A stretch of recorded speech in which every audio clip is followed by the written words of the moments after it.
സന്തോഷമല്ലമ്മ? അൽഹംദുലില്ലാ അൽഹംദുലില്ലാ. എൻ്റെ കുട്ടി ഞാൻ ഒത്തൊരുമിച്ച് രണ്ട് പെരുന്നാൾ, അള്ളാഹിൻ്റെ പെരുന്നാളും എൻ്റെ പെരുന്നാളും. ഇനി ഹാപ്പി ആയിട്ടിരിക്കുമ്മ. അള്ളാഹുവിന് സ്തുതി.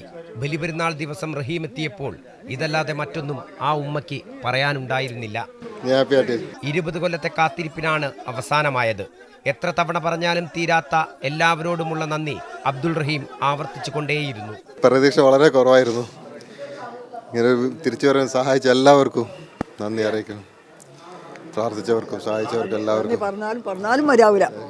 സൗദി സമയം ബുധനാഴ്ച രാത്രി 11:55 റിയാദിൽ നിന്നും കോഴിക്കോട്ടേക്ക് പുറപ്പെട്ട എയർ ഇന്ത്യ എക്സ്പ്രസിൽ ഇന്ന് രാവിലെയാണ് വിമാനത്താവളത്തിലെത്തിയത്.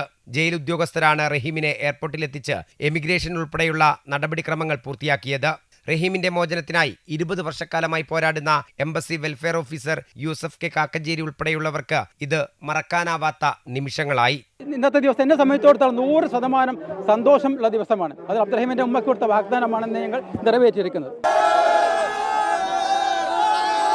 റഹീമിന്റെ പവർ ഓഫ് അറ്റോർണി സിദ്ദിഖ് തുവ്വൂരിനൊപ്പമാണ് റഹീം എത്തിയത്. നിയമത്തിന്റെ മുമ്പിൽ അബ്ദുറഹീം കുറ്റക്കാരനായിരുന്നെങ്കിലും നിയമത്തിന്റെ ആ ഒരു നിയമം അനുവദിക്കുന്ന ഇളവ് വെച്ചുകൊണ്ട് തന്നെയാണ് ദിയാധനം നൽകിക്കൊണ്ട് അബ്ദുറഹീമിനെ മോചിപ്പിക്കുന്നത്.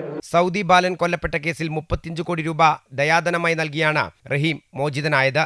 സൗദി അറേബ്യയുടെ കാരുണ്യത്തിന്റെയും ലോകമെമ്പാടുമുള്ള മലയാളികളുടെ ഒത്തൊരുമയുടെയും വിളംബരമായി മാറുകയായിരുന്നു ബലിപെരുന്നാൾ ദിനത്തിലെ റഹീമിന്റെ വീട്ടിലേക്കുള്ള ഈ വരവ്. ക്യാമറാമാൻമാരായ KP Shaiju, A Anurag, reporter Anagha എന്നിവർക്കൊപ്പം MM രാഗേഷ്, അമൃത ന്യൂസ്, കോഴിക്കോട്.